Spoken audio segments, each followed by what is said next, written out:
Well, they say you never forget your first love. And to be honest with you, I don't remember the first labyrinth I ever walked. I think it was while I was in seminary. I took a course in Christian spirituality, and we were probably introduced to labyrinths then, and that's probably the first time, but I don't remember that, just because I was struck more with the concept of the labyrinth and the idea of walking as a way of prayer, that it sort of stuck with me throughout my adult life, and I've studied labyrinths and walked a variety of labyrinths all over the world, and so I've sort of lost the details of that first walk, but the idea has stuck with me. And so I wanted to introduce this labyrinth in particular, but also the concept of the use of labyrinths for prayer and for meditation.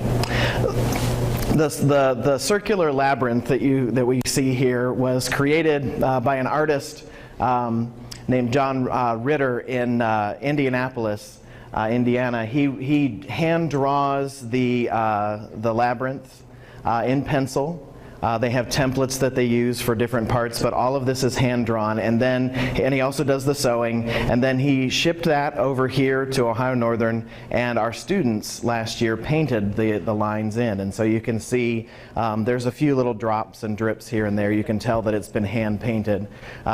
John calls those angel tears on the pathway. But the practice of walking circular labyrinths goes back centuries, actually. There are examples of labyrinths, not this quite elaborate of a labyrinth, but of labyrinths that can be found in scratched into pieces of pottery and scratched into rocks and onto cave walls, painted as far back as the Bronze Age and the Neolithic era. And so it's a part of world culture. It's not just specific to one region or religious tradition. It can be found in a lot of different religious traditions. In fact, one of the most famous early examples of a labyrinth would have been found on the island of Crete, dating back to as early as the 300s. One of the most famous examples of a labyrinth in Christianity is the one that this design is based on, which is in the Cathedral of Chartres, France. The one there is about 40 feet across. This is about half that distance. And it was built in the cathedral during the 13th century as a meditation tool for the people of Chartres in particular, but for anyone who was unable particularly to travel to the Holy Land for pilgrimage. During the medieval period, it was expected of Christians that at some point they would make a pilgrimage to the Holy Land. But if they were either elderly or infirm or not able because of poverty to travel to the Holy Land, they could walk one of these labyrinths as a sort of mini pilgrimage. So the design that we have here is based on the Chartres cathedral design. The marks around the outside edge, which are known as lunations, are not just decorative. At one time in medieval labyrinths, these would have been used to date the day for Easter. So in a time when they didn't have very good calendars, and when there was a lot of debate about when Easter would happen, these lunations would be used by marking the weeks between the full moons and Passover, when Passover would fall, and then also Easter. And so it was a way for people in France to kind of settle that question for themselves. It wasn't settled all across the former Roman world, but at least for them, they settled it by counting the lunations on the labyrinth. So labyrinths in spiritual traditions are used for a variety of purposes, but I want to speak specifically from my tradition, which is that of the Christian spiritual tradition. And in using a labyrinth like this one, there are three different ways that are often recommended for using a labyrinth. The first is for a prayer of intention. Now, a prayer of intention is something that you are seeking, some question you might have, something that you bring with you into the labyrinth. And so you might bring that intention to the entrance of the labyrinth, which is down here, and you would keep that on your heart or in your mind or in your spirit as you're walking through the various pathways of the labyrinth. Another way of using the labyrinth is for a prayer of intercession. Now, prayer of intercession is similar to a prayer of intention, but it's for someone else.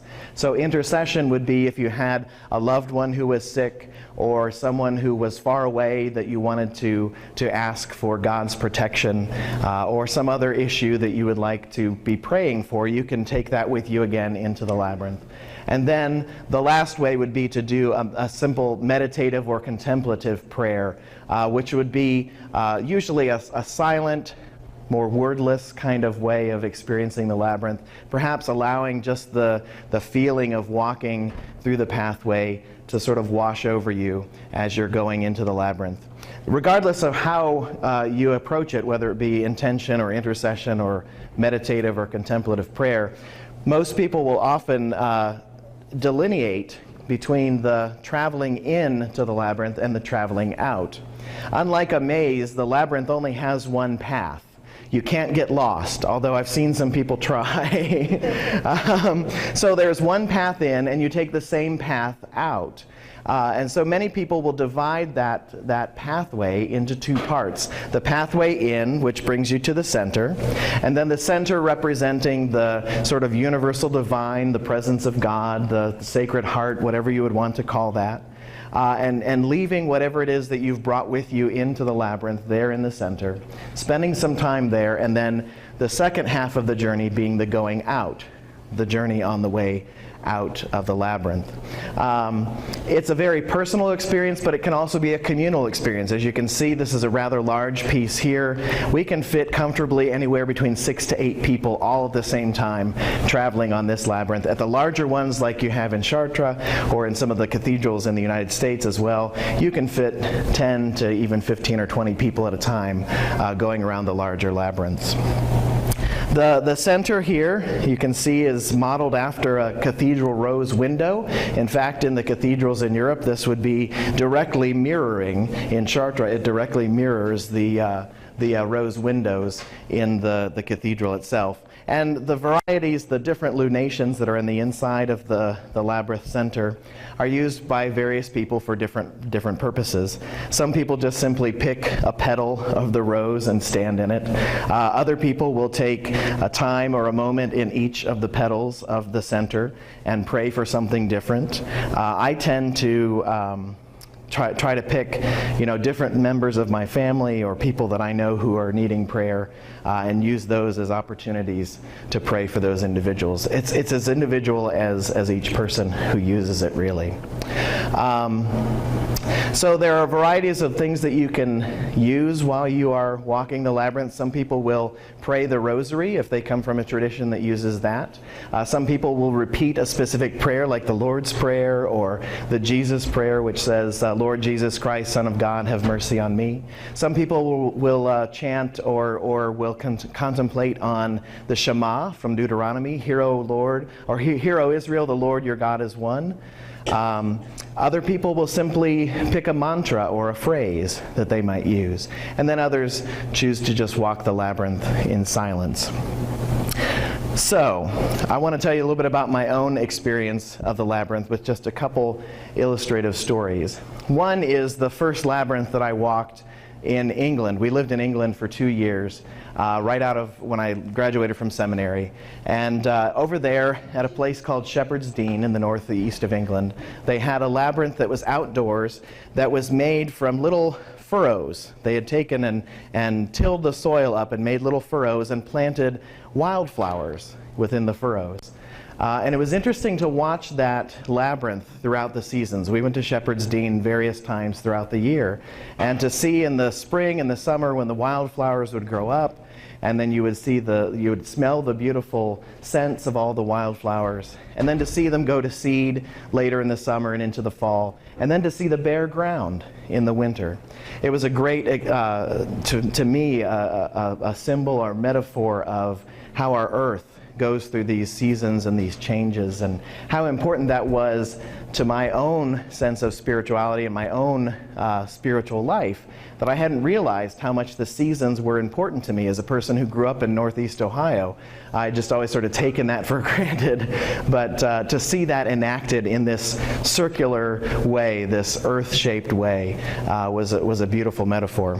The other one is an experience of walking a labyrinth similar to this one. It was painted on canvas at the Trinity Cathedral, Episcopal Cathedral in Cleveland, Ohio. And I had gone up there to visit this labyrinth because I wanted to take a group of parishioners to see, to walk the labyrinth, to introduce them to that. So I went up once by myself just to see what it was like. And as I was walking in, I began walking in to the entrance.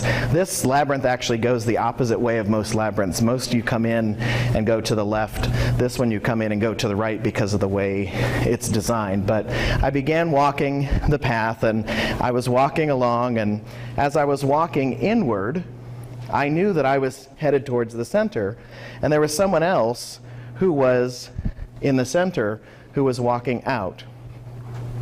And at one point, because of the way that I was walking and the speed at which I was walking, and the way that he was walking and the speed at which he was walking, he and I were walking together in the same direction. So side by side, going the same direction, and it looked for all intents and purposes like we were walking the same path.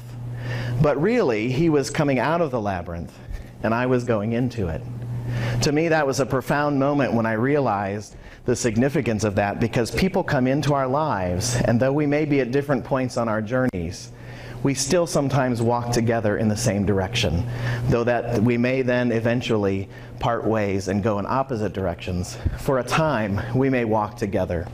So for me, the labyrinth is an example, a metaphor for life and for the experiences and the relationships that we build when we're together here on this earth. So, the best way to experience the labyrinth is for me to stop talking and for you all to find your first love. If you have not had the opportunity to walk a labyrinth before, I'd encourage you to do that in the time remaining, or I'm going to keep the labyrinth here until about 4 o'clock today. You can come by anytime and walk it. Or if you'd like to use this in one of your buildings or anywhere on campus, this is available just by contacting the chaplain's office. Thank you.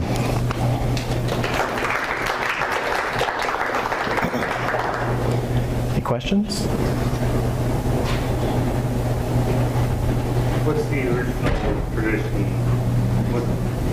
What's the original tradition of the labyrinth?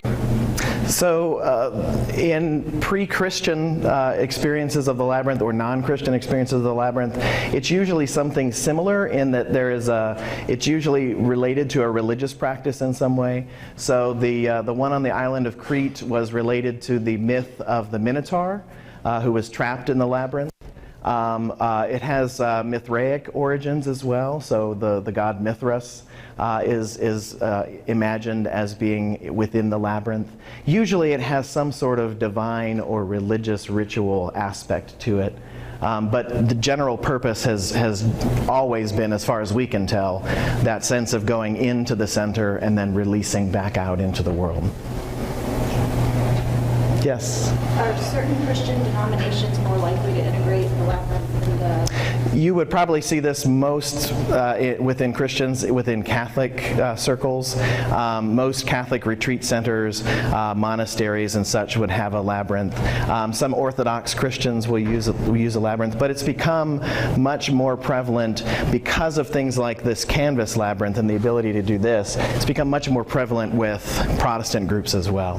So in the last 20 or so years, you've seen it spread beyond its traditional Catholic origins. So. Any others? Well, kick your shoes off and come enjoy the labyrinth. Thank you.